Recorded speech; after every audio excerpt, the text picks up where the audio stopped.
asked her to sort of show me the compelling evidence that she's relying on so that I can deal with that and science as a big monster, right? The three-headed monster of capital S science, which, by the way, spoiler alert, I truly believe after a long, long, long time of looking and listening to scientists like in my family and outside of my family and taking science classes and understanding science and really talking to people who love science. And I love science, by the way.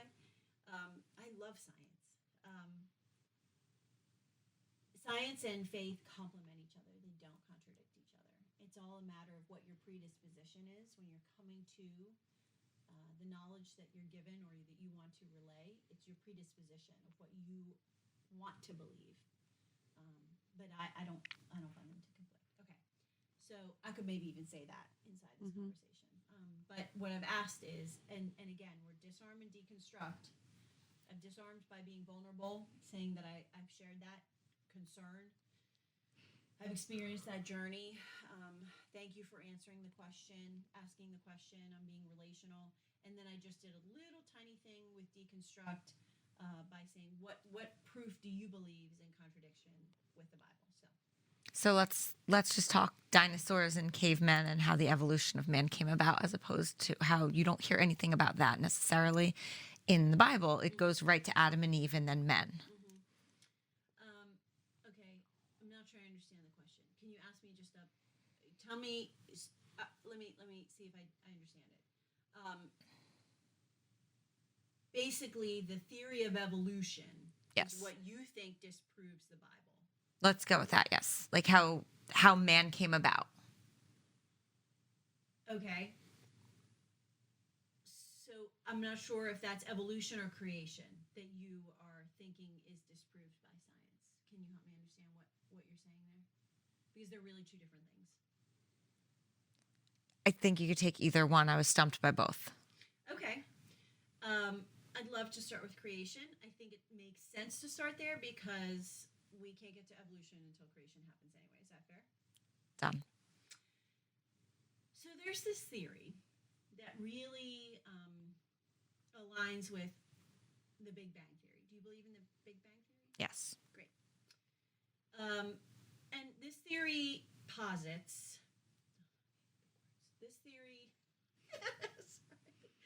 okay, what we're doing is called the Kalam cosmological argument. I did the whole thing in a previous episode, just so you know what it is for your Cliff Notes, okay?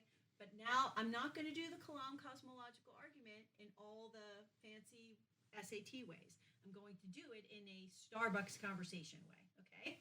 Okay. So just so you know, that's what I'm doing. By the way, I think that's the most powerful tool to deal with naturalism. So I actually led her to give me permission to talk about creation. That was a little bit under the surface. She asked me about evolution.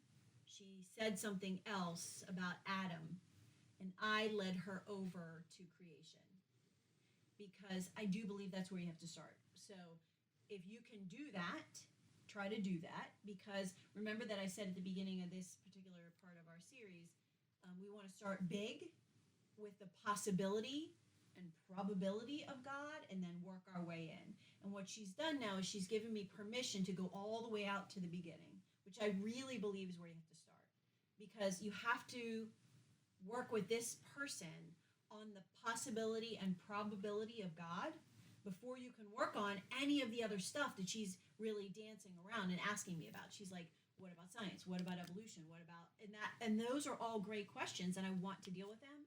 But first, we have to have some kind of agreement on whether a God is possible. Are you tracking with me? Mm-hmm. So I did gently lead her there. That's a little bit a result of experience, but now you know what I did, and you'll work it in when you can. And the Lord leads. So just be prayerful, and He will remind you of the things that we're doing today. Okay. So there's a theory. Depending on the person that I'm talking to, I might say it's called the Kalam cosmological argument. The reason that I might say that is if I feel like the person is coming at me on the basis of my intelligence. I'm going to be honest. Sometimes people think Christians are stupid. Mm-hmm. And so if I get the sense that that's the approach here, that the overarching tone of the conversation is, you must be stupid if you believe this, then I might throw in some of those SAT kind of things just to push back on that a little bit. Tone of the conversation. Neither are you, and neither are you. People who think do believe, and people who believe do think. And so, tone of the conversation. I don't have to say that overtly, but I can weave it in. Okay. So, depending, I haven't gotten the sense from her in this context that she thinks I'm stupid. Although, how can you believe is a question that embedded in it is you must be an idiot. Right. I just let that one go. Because you can't put your flag in every hill. And if you try to put your flag in the hill, then you're becoming defensive. And so you have to weigh defending myself and my pride and my intelligence versus making an argument that actually is persuasive to this person. So do you understand the difference between like me saying it because I want her to think I'm smart and me saying it because I want her to know that I believe and I also think, and so she can too? Mm-hmm. Are you sure?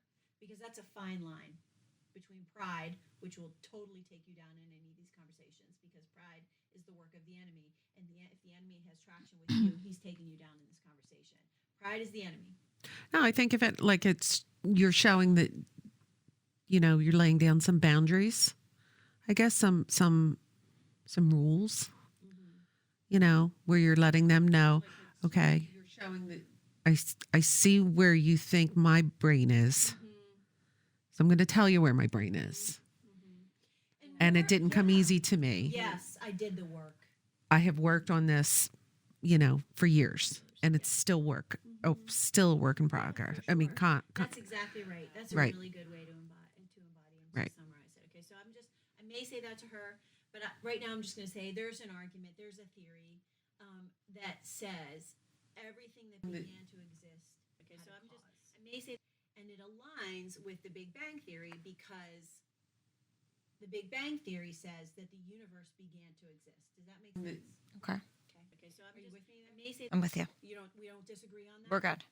Dude, I have her. Okay, so I just want to say that's what you want to get agreement on. Don't go down the road until you get some agreement on that. And you may have a conversation. They may be a little like, I don't know what you mean by that. That's where I would go. Okay, do you want to jump in? Yeah. So let me say it again. There's a theory that says everything that began to exist has a cause. What do you mean by that? And it aligns with the Big Bang Theory because the Big Bang Theory says the universe began to exist. Are you familiar with the fundamentals of the Big Bang Theory and how scientists assert and why they assert the universe began to exist? Yes. However, I don't know what you mean in terms of it had to start. It had, there had to be a start. Okay, so with respect to the universe, right, and creation of the existence that we understand from science, like we observe the universe, we observe the things that are happening on our planet, other planets. Like this is a big macro kind of understanding that scientists want to have, so we kind of just understand our experience better. The Big Bang asserts that, several years ago, scientists uncovered that the universe was expanding.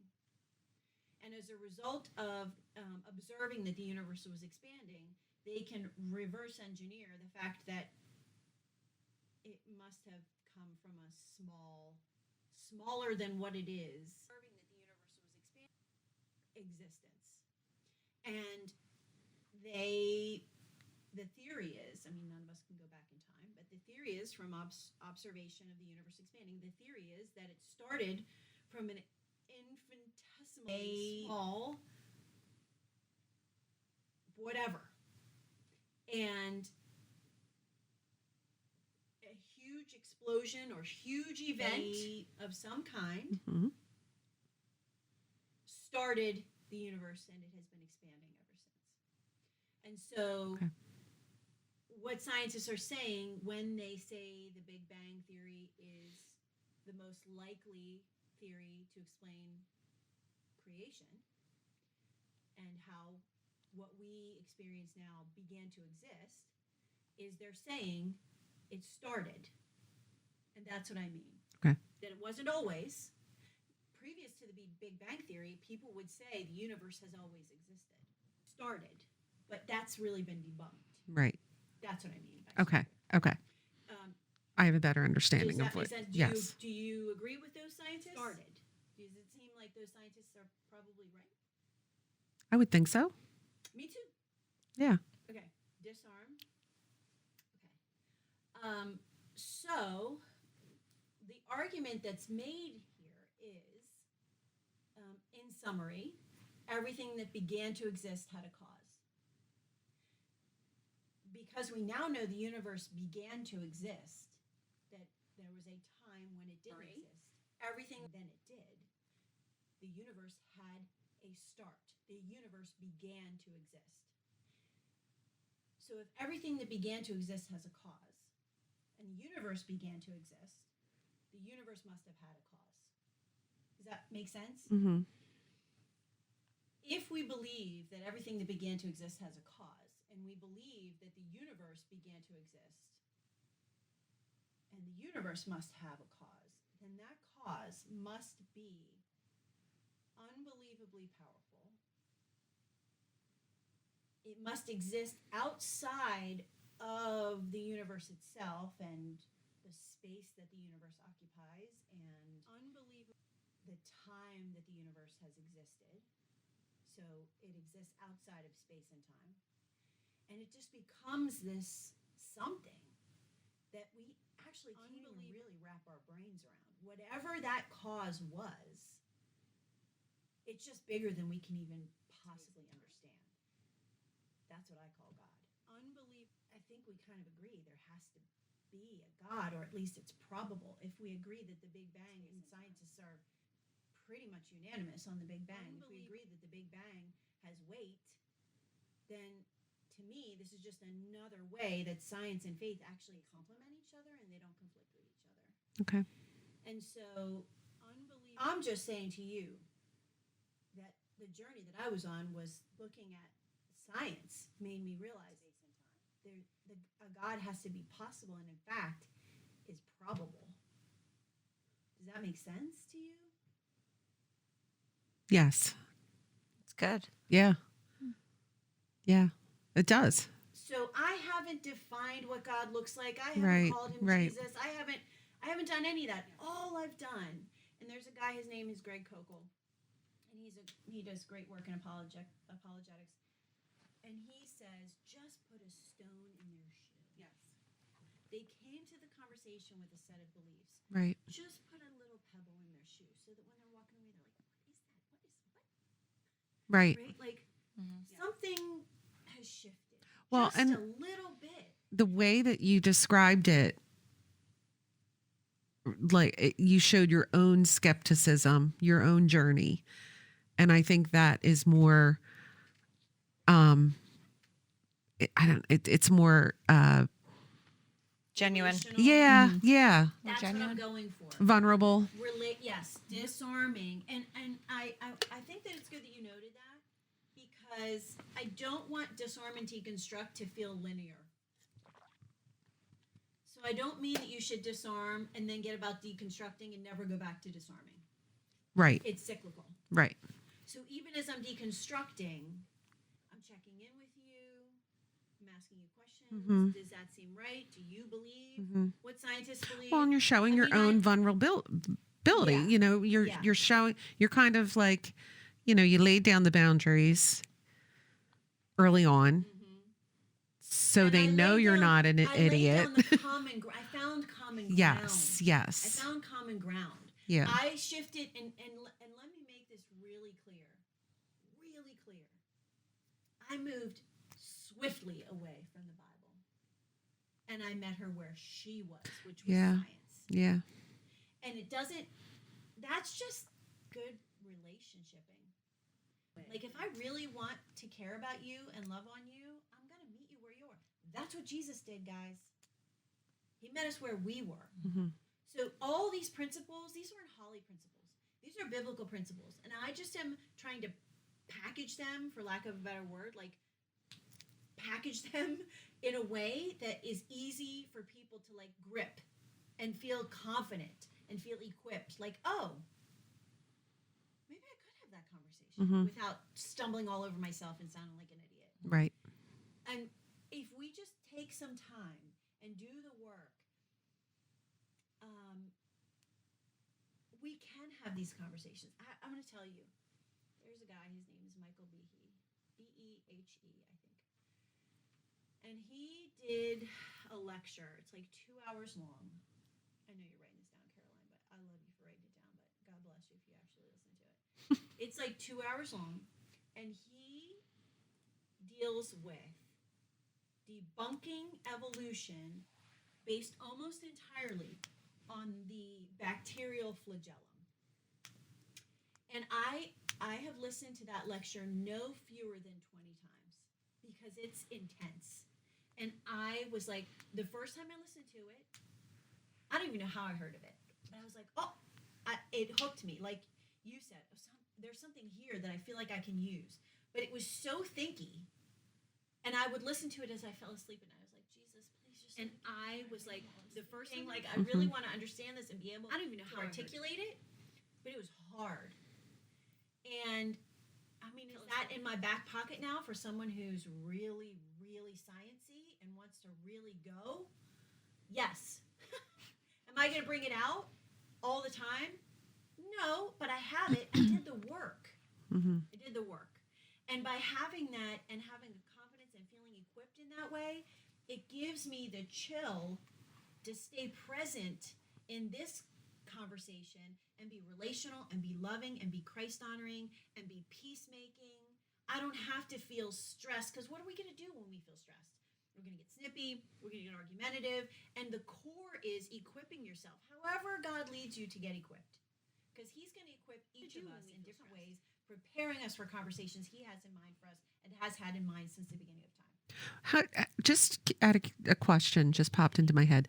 How many times, percentage-wise, do you think that when someone poses that question, a biblical principle question of your beliefs, percentage-wise, how often do you think, percentage-wise, they really want to know?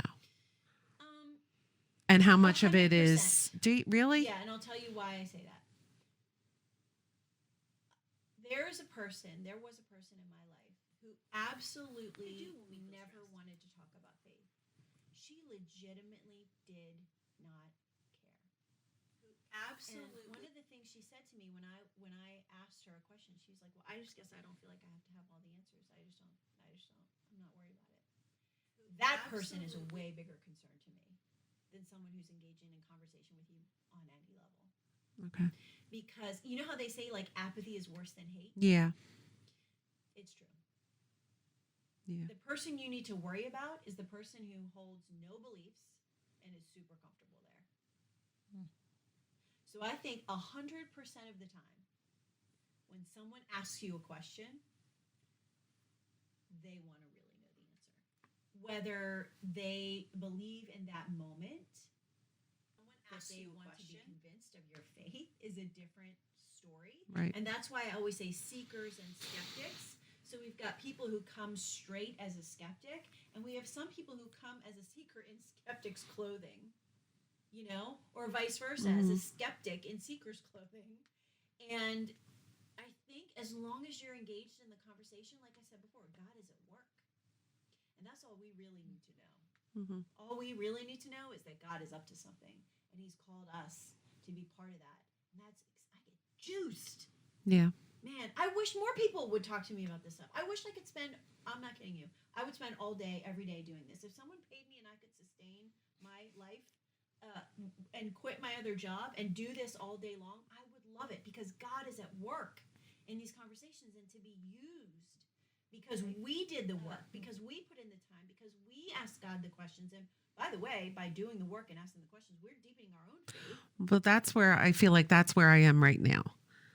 I don't have the tools, all the tools. I'm getting them. Yeah. But the fact of the matter is, I might not be able to answer your question. And I think the fact that the disarming by by being vulnerable and telling someone, I don't know if I can answer your question, because I literally had that same thought in the shower this morning. And it's okay. Yeah. I mean, it's okay. I don't, there are times where I'm prompted to dive into one direction, with the questions you posed for homework, preparing for today. And then it's like, the dogs from the movie Up, where, squirrel, like you're like, and I am so that, like, I am all over this. Like, there's no rhyme or reason to how I'm reading this book. Do the thing. But I feel like, okay, you know what? Don't get defensive. Yep. Chill out just a little bit, Be in a Caroline. relationship. Just relax and say, I'm not real sure. Yes, I love that. I don't Caroline, know. Because I think that And I'm figuring it out. yes, I'm I trying. think that is a disarming Right. thing. And you're saying, you know what? That's a really good question. I don't have the answer. Right. But I have enough faith in my faith that there is an answer. Can we figure it out together? Right. Yeah. Let me bring some resources next time, or let me go do some homework Right. and meet with you again. Like, And let me okay, kick that back a is question super to you. Let's ping relational. pong this, because Yes. let me ask you, where are you? Yep. You had just asked me why I believe this, but where are you? Enough faith in my faith. Because I'm curious. Yes. Be relational. And we do not have to have all the answers. Newsflash, we don't Because have I'm- all the answers. I don't have all the answers. None of the people who collaborated on this project have all the answers. None of us have all the answers. Jesus himself said, I don't know the time. How are we going to have all the answers? Mhm. None of the people. If Jesus himself said, that's up to the Father. Like, we don't have all the answers. So lay that down. Lay it down. That's pride. I'm telling you, pride is like, we should have like a sign that says pride and has like the red X, the red circle thing through. Because it's every time that we go into dangerous and bad territory, it's because we were led there by pride in these kinds of conversations. And so just keep on that. And the best way to keep on that is to stay chill. Be like, you know what? I don't have to have all the answers. My only job right now that God has called me in this conversation is to be in relationship with this person. So what are some things that I can do to develop the relationship as I allow God to do the work of either reminding me of the answer he wants me to give, or proposing a deeper relationship with getting together with them again? Like, my only job is to honor Christ in this conversation with peace and love and relationship and meeting that person where they are. Those are the things that Christ was to us. While we were still sinners, he came and died for us. He met us where we are. And how we exemplify that in these conversations is by meeting them where they are. And so just got to lay down, I don't have the answer to that, and that freaks me out. Don't let it freak you out. Yeah. It's okay not to know. And sharing that you don't know is disarming. And you can get to a place where you deconstruct together. And I'll tell you that, email me, info@studywithfriends.org. If you don't have anybody else in your life who you can ask this question to, I promise you I will set up a Zoom with you. Whoever you are, wherever you are on the planet, I will set up a Zoom with you and your friend if you'd like. I love this. So even if you have nobody else in your life, which you should cultivate a relationship with your pastor and a local church, but even if you don't have anybody else in your life, like, we're here. We love this. You have what you need. You have the Spirit that lives in you, and you have the faith that God gifted to you through his grace and mercy. You have what you need. Be relational, love the person, and just do your best. That's disarming, that you recognize and identify you don't have all the answers. So thank you for saying that. Okay. How have I done so far on your question? Good. Do you want to do a little bit on the relativism and my explosive comment that I don't believe the entire Bible is literal? If you want to. I think that we probably shouldn't leave that matzo ball hanging out there. Right. So let's say we sat down, and by the way, let me put a bookend on this. If I said to you, like, I saw around the circle when I sort of, by God's grace, was generally persuasive on the fact that a God is probable from this science. I saw you guys nonverbal being satisfied with that, and that's good. If you get that nonverbal from your conversational partner. Or if they say, yeah, I guess that's possible, leave it. Say, okay, let's just leave that for a Right, while. 'cause Let's he both planted think the about seed. That. Let's both Right. think about that, and then let's keep talking about other stuff that question now brings up. But let's do it like another day. How are your kids? Or how's your mom? Or how's your grandma? Or what are you doing this weekend? Just leave it. Because that's exhausting. Mm-hmm. And it's exhausting for both of you. And don't go into the next part of a battle completely exhausted. Like, I hate to say battle. I don't want to use conflict words. Don't go into the next potential challenge. You've done good work. Let it rest. And let God water the seed that you planted. And set a time to get Right. together with them again and talk about other questions. And, like, it's okay for you to say, okay, then let's leave that for today. Like, you're as much as in control And it's of that probably conversation as they are. it's probably the last thing that they expect, because they're expecting a full onslaught of Yeah. evangelism. Now, listen, I'm sitting in a room with Christians. And so when I said, does that seem possible to you? You guys were pretty easy. You were like, yeah. Yeah. Right. But you already believed it. And so I want you to know it's entirely possible that the person says, I don't know about that. I don't know. Or no. Because they're really holding tight. That's okay. Just ask them to say, I respect that that's not easy Mm-hmm. to think through. I would just ask you to give it some thought. Just give it some thought. Because over time, that was really persuasive argument for me. And I'm not sure it happened for me overnight either. But I'm just asking you, you've asked me a question. We've agreed that your question is legitimate. You really want to know. Since that's true, not if that's true, because that's a little confrontational. Since that's true, I'm just going to ask you to think about what I'm saying. Everything that began to exist had a cause. The universe began to exist. The universe had to have a cause. That cause had to be something massively powerful. And that's what I call God. Just think about that. Is it possible? I'm not asking you to wear a cross around your neck today. I'm just saying, is that possible? Does that seem in the realm of possible to you? And a lot of people might say, well, I need to go and research what scientists say caused the Big Bang. Go do that. Right. They have no idea. Yeah. They don't know. But let them reach that Yes. point. Yeah. Yeah. Don't lord it over them. Right. You know that that's the case. But just leave it. And I think too, you have to be okay. I have a family member that's popping into my head whose response would probably be, I don't need to think about it. I don't need to research it. I know it. But You know what? right. But and at the end of the day, my thought would be, you know what? That's what they're saying. And That's you their put the front. stone in their shoe. And Right. that's what I'm saying. That's their pride. That's their front. That's what they're saying. If But you God don't is know at work, when. Which we You know what? believe That's he is. Then he is more powerful than the pride of your conversational partner who wants to hold on to that belief system when we've put a tiny little crack in it. Let God do the work. Right. It's not our work to do. Let that person walk away saying, no, I actually don't believe anything you just said. You've said it. That's enough.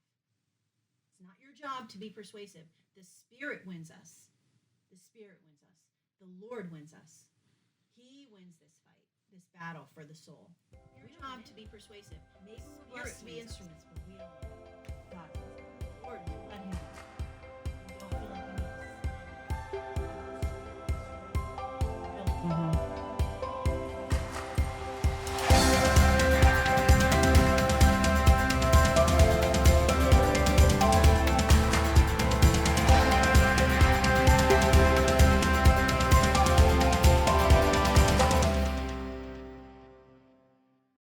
Hi, I'm Holly, and I'm the primary teacher and author here at Study with Friends. My education is from a Reformed theological seminary, so you'll see that come through as we teach and study together. But on occasion, I'll introduce concepts from other doctrines when I think they shed light on the material, just so that we can have a well-rounded understanding of lots of different perspectives on the text. We strongly believe that you should know and understand who's teaching you the Bible. And so you can learn more about me at studywithfriends.org or zondervan.com. We're just really glad you're here.